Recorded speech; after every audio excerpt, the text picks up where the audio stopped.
Senator Sasse. Thank you, Mr. Chairman.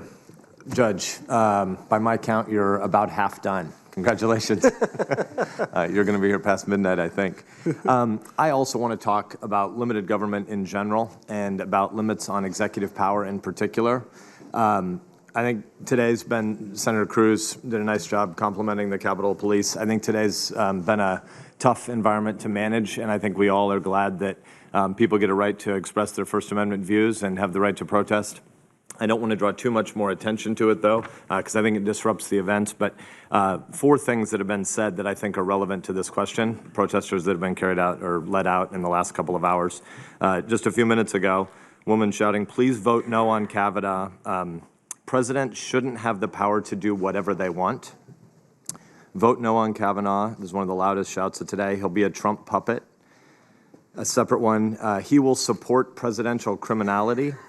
And executive immunity has no place in a democracy. I think that I want to empathize with concerns that people have about those kinds of statements. And frankly, if I thought that you would be a puppet for this or any president, if you would support presidential criminality, if you believe that executive immunity is something that is fitting for our system, or if you believe that presidents should have the power to do whatever they wanted, I couldn't vote for you either.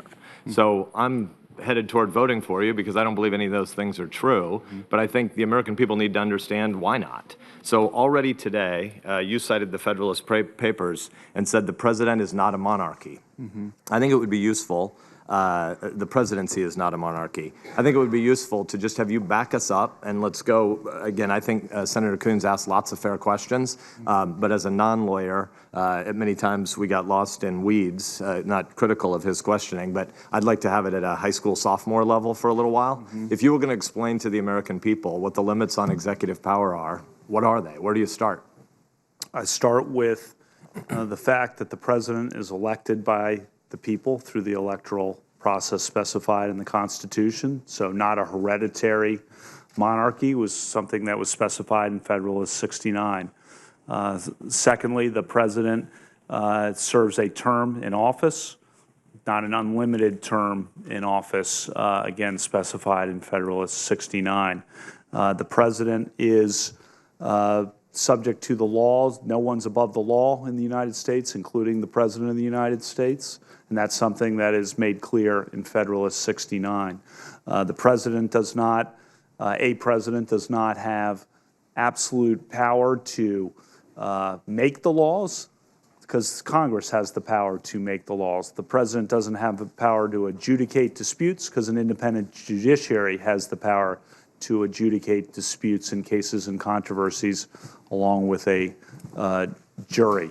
As Justice Jackson's framework in Youngstown famously made clear, it's important to understand that, though, even in the national security context where the Constitution gives the commander-in-chief power to the president remains subject to the law, both the Constitution and the laws passed by Congress. So, for example, as I've said in writings, in my review of Judge David Barron's book on war, for example, in some of my cases, Congress has substantial power, and this is often forgotten, substantial power in the war powers arena, of course, to declare war, authorize war, but also to regulate the war effort, and Congress has done so historically and currently, including post-September 11th, on issues such as interrogation, detention, military commissions, surveillance. Congress has been actively involved in those areas historically and through post-September 11th. And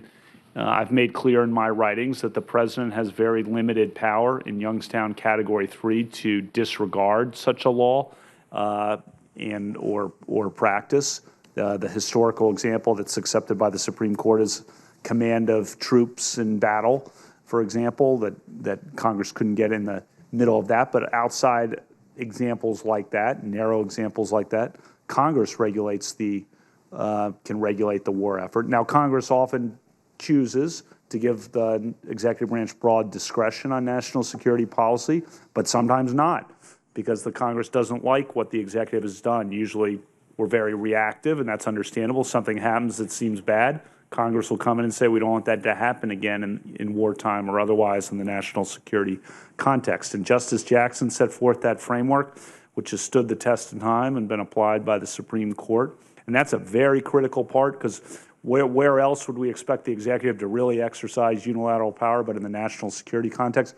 But also, at the same time, what else is a greater time of threat to liberties than the national security context? Youngstown Steel, again, being the classic example where the president said, well, we're trying to win the war so I can seize steel mills. And that didn't work by a 6-3 vote of the Supreme Court, given the statutes Congress has passed. So, too, no president is above the law in the sense that a president remains subject to, the Supreme Court said in the Clinton versus Jones case, civil process. So that's a precedent of the Supreme Court on civil suits while in office. So, too, the criminal process. Hamilton specifies this in Federalist 69. A president is not above the law with respect to the criminal process. The only question that the Justice Department, as I was saying to Senator Coons, has opined on for 45 years is the timing of the indictability question. And the Justice Department, through Democratic and Republican administrations for 45 years, has said that should occur when the president leaves office, either because the terms expired or because of the impeachment process.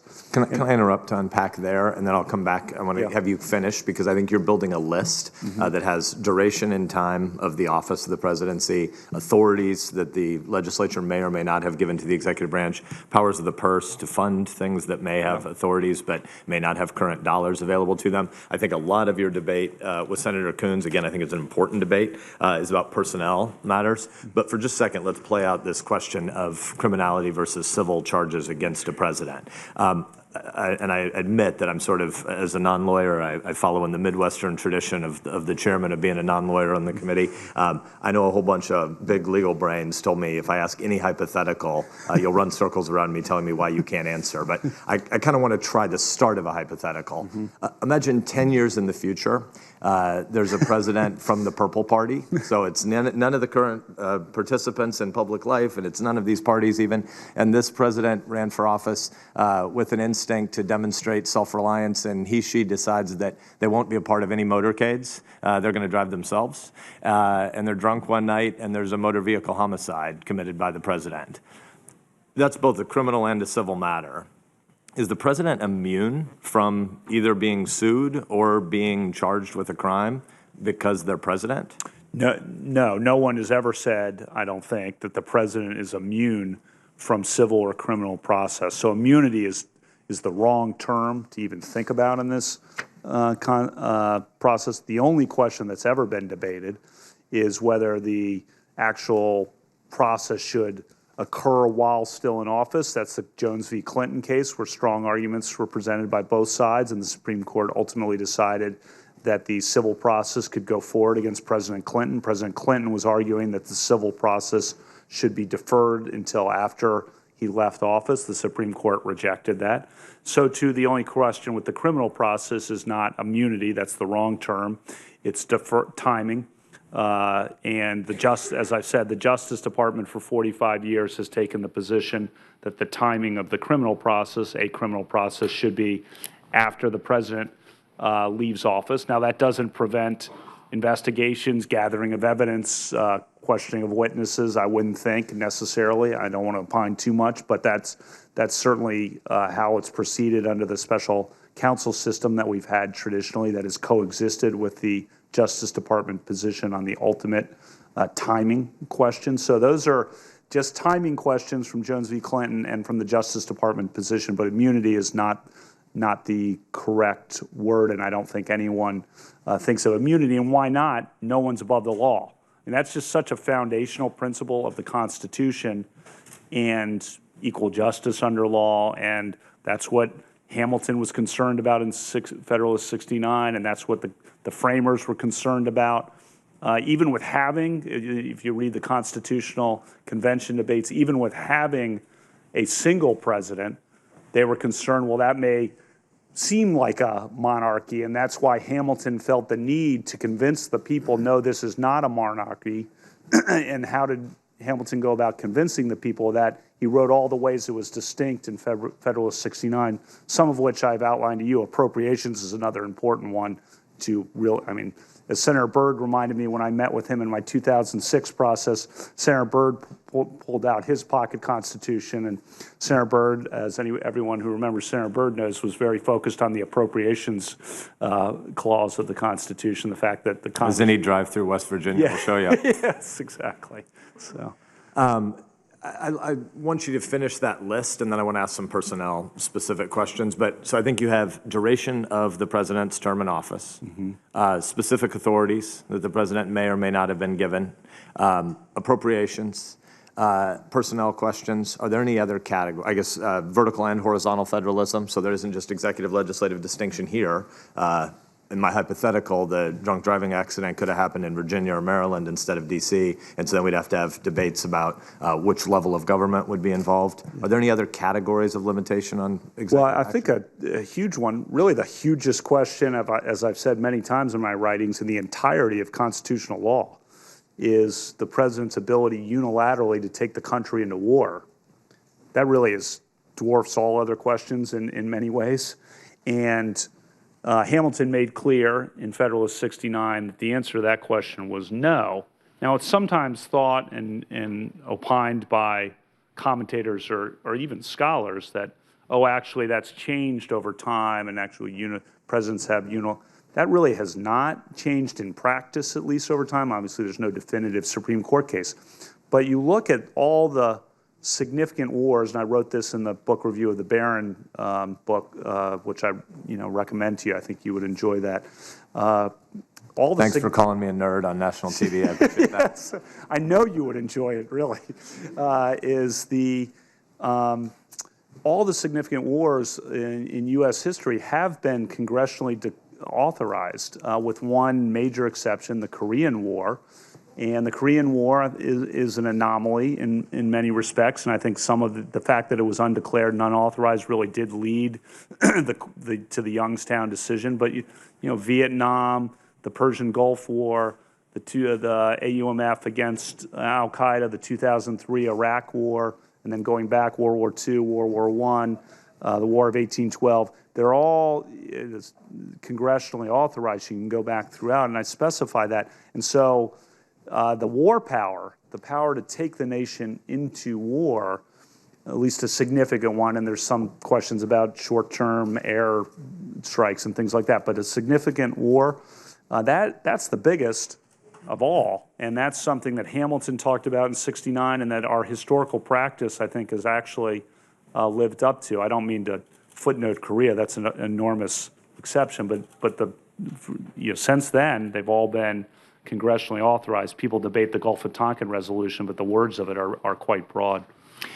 This isn't the place for this full detour, but I just want to underscore one thing you said about Hamilton and just in the Federalist Papers more broadly, how many times we see our founders writing about the norms of our civics. And one of the things that goes wrong in these kind of proceedings is we so regularly conflate policy and politics with civics, and I think that our jurisprudence should fit inside our civics, not inside our politics, because it's the overarching thing. We have Ken Burns often says, "E pluribus unum" is a core motto for America, and we have a whole bunch of pluribus and very little unum right now. We should have a lot more unum, a lot more unity about what we think the role of a judge is, and I think Senator Cruz did a really nice job of unpacking how often you and Judge Garland have been on the same side of issues, 93 and 96% of the time.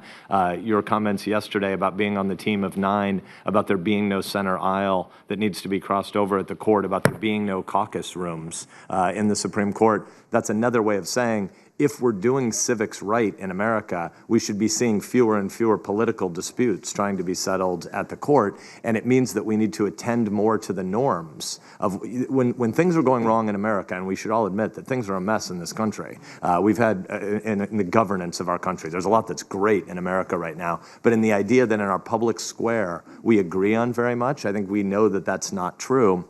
And if you look at survey data of what high school students turn up if they try to take the immigration and naturalization test, and huge shares of high school juniors don't know that we have 3 branches of government, shame on us, not shame on them. that they don't understand that because we're not doing that basic civics. Well, Washington thought it was essential that when he was explaining what his job is as president and that it not be confused with a monarchy, he wanted to be called Mr. Washington, not honorifics. He rebuked people for bowing before him because we might confuse our kids and grandkids that the presidency is a monarchy. So one of the fundamental problems about not understanding the limits on executive power is that we're not doing a very good job of talking together in common about all the ways that all three branches of government should be limited. But let's go back to Senator Coons' point about personnel. I sit on the Armed Services Committee as well, and one of the things that we do there, I don't know, every second week maybe, is that we have confirmation votes of dozens, scores, sometimes hundreds of promotions in flag officers. And why do we do that? It's because there are all sorts of constraints on executive power at the level of personnel. And when somebody is getting promoted in the Navy, or when somebody's getting promoted at the Air Force, the Congress actually has oversight of that. And because that process works so well, because there is so much collegiality between the legislature and the executive branch, it tends to not turn up on TV. It's often a pretty pro forma moment at the start of our hearings, even though any senator, Republican or Democrat, that wants to delay the promotion of those officers, we can do that because almost all that stuff is moving by consent. So there are things where there's unity in hiring or in promotion. It's just a lot of that is non-controversial, so it doesn't end up salacious. It doesn't end up on TV. Jump in, please. I know you're trying to say something. I think that's an important addition, is that the president, and this goes to Senator Coons as well, does not have the unilateral power to, under the Constitution, to appoint even members of the cabinet, which, if you were thinking of a monarchy, of course you'd be able to dispense offices and dispense. You can't create offices, first of all, and can't unilaterally fill even Secretary of Defense or Secretary of State because the framers were so concerned about overbroad executive power that they required Senate confirmation for even those positions who, if confirmed, then become executive officers. That's another really hugely important check on the executive branch, which is a reality. And of course, the confirmation process for executive officers, as you say, becomes a part and parcel of the oversight in many ways. And I think that's very important. And I think I spent a little too little time. I mentioned it on appropriations, but that's the lifeblood of the government, of course, is the money that causes the government to, allows the government to be able to operate in terms of without money, you can't do things, and a president does not have the unilateral power to appropriate money. And so Congress ultimately, through that appropriations power, and you all know this better than anyone, can restrict activities of the executive branch in multiple ways. And I think that's an important thing that Hamilton also talked about. So Congress has substantial power. Now, that's not to say the president has large powers, of course, under the Constitution, but we sometimes forget, and I think your civics lessons are a reminder that all these checks and balances work together, including on judges, in a way that has served the test of time, but could always be improved in some respects, I suppose. And one of the reasons that the executive branch seems so powerful right now is, again, because of how weak the legislature is. I mean, it's a fundamental part of why we have the term president. In the 1780s, this wasn't a very common term in the English language. President was just a nounified form of the name presiding officer, and we made it up. Our founders made it up so that we wouldn't have a term that sounded a lot like a king. And so we wanted to be sure that the term presiding officer sounded pretty boring and administrative because the legislative, the policymaking powers were supposed to sit in this body, and the Article 2 branch is supposed to preside over and execute the laws that have been passed. It's not supposed to be the locus of all policymaking in America, but one of the reasons we have some of these problems with so many of these executive agencies is because Congress regularly doesn't finish its work, punch those powers to Article 2, and then it's not clear who exactly can execute all those authorities. And so we end up with this debate about the unitary executive, and you had a different term for it. But unpack for us a little bit why you have a different view about both the prudence and the constitutionality of one-person-headed independent executive agencies or pseudo-independent agencies versus commission structure-headed independent agencies. the traditional independent agencies that were upheld by the Supreme Court and Humphrey's executor in 1935 are multi-member independent agencies. And so usually, sometimes 3, 5, occasionally more, but they're multi-member independent agencies. And that's been all the way through. And then for the significant independent agencies, the CFPB, and it's not my role to question the policy or to question the creation of the new agency. In fact, I think it was designed for efficiency and centralization of certain overlapping authorities. It's not my role to question that policy. Someone challenged the fact that it was headed for the first time on something like this by a single person. And a couple things then I wrote about in my dissent in that case. I'll just repeat what I wrote in the dissent. I said, first of all, that's a departure from historical practice of independent agencies, and that matters according to the Supreme Court. They had a previous case involving the PCAOB where they had different innovation there. The Supreme Court had struck down in part because of the novelty of it. So departure from historical practice matters because precedent always matters, including executive precedent. Then a diminution of presidential authority beyond the traditional independent agencies in this sense. With the traditional independent agencies, when a new president comes in office, almost immediately the president has been given the authority to designate a new chair of the independent agencies. So when President Obama came in, was able to designate new chairs of the various independent agencies, and the chairs, of course, set the policy direction and control the agenda. That's historically been the way. That does not happen with the CFPB. And finally, having a single person, just going back to Liberty, who's in charge, who's not removable at will by anyone, not accountable to Congress, in charge of a huge agency, is something that's different and has an effect on individual liberty. So a single person can make these enormous decisions, rulemakings, adjudications, and enforcement decisions, all of them. And from my perspective, I'm just repeating what I wrote here. I'm not intending to go beyond what I wrote in that opinion. That was an issue of concern. And I did put in a hypothetical because it seems abstract that I think we'll realize this issue with that agency or any other when a president comes into office and has to live for 3-4 years with a CFPB director appointed by the prior president. And then I think everyone's going to realize, of a different party in particular. And then I think everyone's going to realize, wow, that's an odd structure. Now, maybe not, but that's what I wrote in my opinion, that will seem very weird because that's not what happens with all the traditional independent agencies. And so whenever any president leaves and is appointed in the last 2 years, a CFPB director, the new president might campaign on consumer protection. Let's imagine, okay, presidential campaign candidate campaigns on consumer protection and consumer issues, and then comes into office and can't actually appoint a new CFPB director for the whole term of his or her office.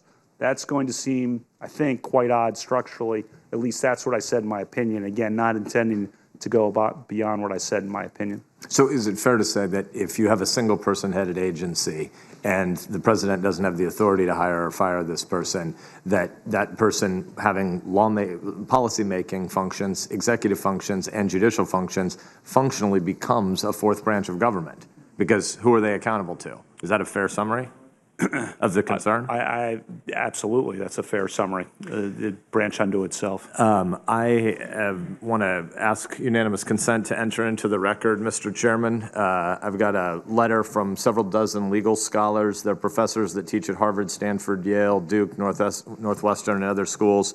Diverse group of folks, very varied politics and legal scholarship. But a few of their quotes I want to include here are that they all, quote, agree that Judge Brett Kavanaugh displays outstanding scholarly and academic virtues and that he would bring to the court an exceptional record of distinction in his judicial service. As well, Judge Kavanaugh's long record of teaching and mentoring students of diverse backgrounds is to be applauded. And, quote, Judge Kavanaugh would continue to help build productive bridges between the bench, legal practitioners, and the academy, close quote. Mr. Chairman, can I ask unanimous consent? Chairman, can I ask unanimous consent to include it? Thank you. I have a series of questions I'd like to ask you about both precedent and the First Amendment, but I'm going to be out of time too soon, so I'm going to do some smaller ball stuff first and save for the next round. I'd like to go back to the Kagan quote on Scalia and the "we're all textualists now" point.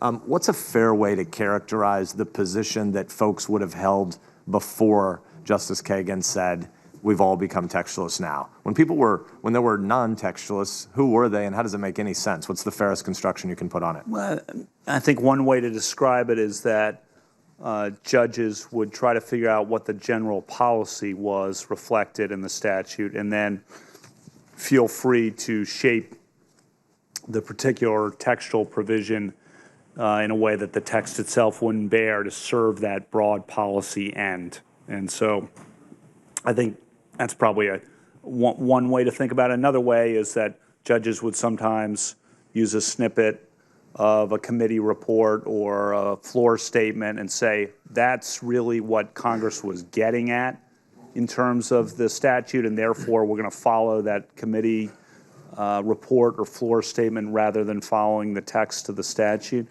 So that's another way, I think, in which judges would depart from the text of the statute. And that mode of statutory interpretation, I do think Justice Scalia had a very profound effect on the Supreme Court itself and the lower courts in particular. And one of the things Justice Kagan said in that speech was he probably didn't get 100% of what he wanted in terms of moving the statutory interpretation, but he got pretty darn close in terms of moving the ball in his direction, and that everyone really does pay attention to the text. And if you sat in my court for a week and listened to argument after argument, which I do not recommend, Senator, but if you did that, you would hear judge after judge saying, well, what about the text of the statute? What about Clause 2 of the statute? Every judge is focused on the text of the statute, again, because that's what you've passed, and that's what matters under the Constitution, and because we know the compromises that are inherent in any legislative product, and we have to respect that compromise. So I think one of the things that concerns me about the way we've talked about your nomination and a lot of media reports about it is that it's been said that you've been nominated to the so-called swing seat on the court. I think two ways that we can go wrong. One of them are thinking about judges as Republican versus Democrat, and you are supposedly, because you've worked in Republican White House, you've worked in the George W. Bush White House, and because you're being nominated by a Republican president today, there are a whole bunch of people who say, heck yeah, we won the election, we get our guy on the court, wear your jersey, you're supposed to be a Republican when you're on the bench. And then there are other people, I think that's a terrible view, there are other people who say, well, hopefully he can grow in office, and because he's going to be nominated and confirmed to the swing seat, the Kennedy vote, the Powell vote on the court, he will be big enough to rise above all the muck of politics. And when there are really big issues facing the country that get to the court, at least in a 4-4 court, this could be the guy who rises to the level of giving us Solomonic wisdom and functioning not just as a judge, but maybe as a quasi-kingly figure. What do you say to people who have a conception of a swing seat on the court? What does that mean? Not entirely sure what it means to individual people who use that term. Are you being considered for the swing seat? I am being nominated to replace Justice Kennedy, who was his own man, as am I, my own judge. And I've talked about his jurisprudence and his devotion to liberty, which he found as the unifying theme of all the constitutional provisions. And as I said, established a legacy of liberty for ourselves and our posterity as the framers established this Constitution to secure the blessings of liberty for ourselves and our posterity. But I've read that he publicly, in public statements, didn't like that term. And I'm not sure I always know what people mean by that term. As I said repeatedly, but I really believe it, I think of the court, at least if I'm on it, as I think of the court, period, as a team of 9. And if I'm on it, I'm fortunate enough to be confirmed. I think of myself as trying to be a team player. I do think things through a sports lens sometimes, as I know you do too, Senator. And I think that's important. I'm not naive. There'll be cases where people divide, but I do think that mindset and that attitude matters in any collegial body, and the court is a collegial body. And so different cases. I'm only interrupting you because I watched the Yes. chairman pull his little gavel. Yes. And if I don't get my question in before the bell, I'm done. So I can get one more off if I fire fast. Make sure it's a short question. Yes, sir. When I was writing my dissertation, I struggled to find my voice at one point, and I had an advisor who was great. He said, put an 8x10 picture up next to your keyboard and make it be somebody that you're writing to every day, and make it be somebody who's smarter than you but knows nothing about your topic. This was great advice. I took a picture of my aunt from one of the farms I used to work on when I was a kid, and she's far smarter than I am. She didn't know anything about the topic I was writing about, and it was an incredibly helpful device for me to every day figure out who I was writing to that day. When you write your opinions, who are you writing for? Multiple audiences, Senator. I'm thinking first and foremost about the litigants before us, and I want the losing party in particular to respect the opinion. They're not going to agree with it by definition, but I want them to respect the opinion, the clarity of the opinion, the thoroughness of the opinion, the fact that I understood the real world consequences, that I grappled with the law, that I grappled with the best arguments. So I want the losing party to come away saying, he got it. As a litigant, I knew how important that was when I lost. At least I felt like I got a fair shake. Why does that matter?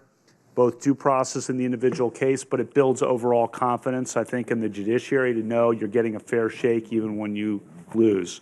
I'm also writing for the parties affected by the decision. So we decide cases and controversies, but we write opinions that have precedential effect, as we've discussed often. So the opinions need to be clear. They need to be organized. They can't, if there's a screwed up footnote or something, that's going to cause, I've seen it in my executive branch and private practice experience, that's going to cause all sorts of complications. So to get it just exactly right is so important, which takes draft after draft after draft. But I'm thinking about the affected parties, whether it's agencies or regulated parties or the criminal defense bar or the prosecution or the U.S. Attorney's Office. I'm always thinking about that. I'm thinking about someone like you, I think similar to your model, someone who just picks up the decision and is a lawyer, and I want them to be able to read it and understand it and get it and to be able to follow it. So I always try to have an introductory paragraph or a few pages, as you've seen in a few of them, like the PHH case is a long introduction, where they could just read the introduction, say, I got it, and then they can read the whole thing if they want. I think that's very important as well. I'm writing, I think about students. So students, where do they learn law? They learn law oftentimes by reading opinions. I've taught for 12 years, and I certainly understand the value of teaching, but teaching through your opinions, that's not the first thing I'm thinking about, but that is, okay, could a student learn from this about the criminal, the Fourth Amendment, or learn about the First Amendment if they read my opinion? If I give to Senator Kuhn's conversation, if I give the historical backdrop of the independent agencies, maybe a student will pick that up and think that's good. And then I think also about professors as well, not in a sense of trying to convince necessarily if it's not something convincible, but the sense of professors are thinking for years about things I might, by definition, have a week or two or four to spend. And so and they're writing treatises and law review articles, and I want them to at least be able to understand and help look at my opinions to build the body of law. Thank you. I'll end. Thank you, Chairman. How come you didn't ask that question first? You told me to ask last.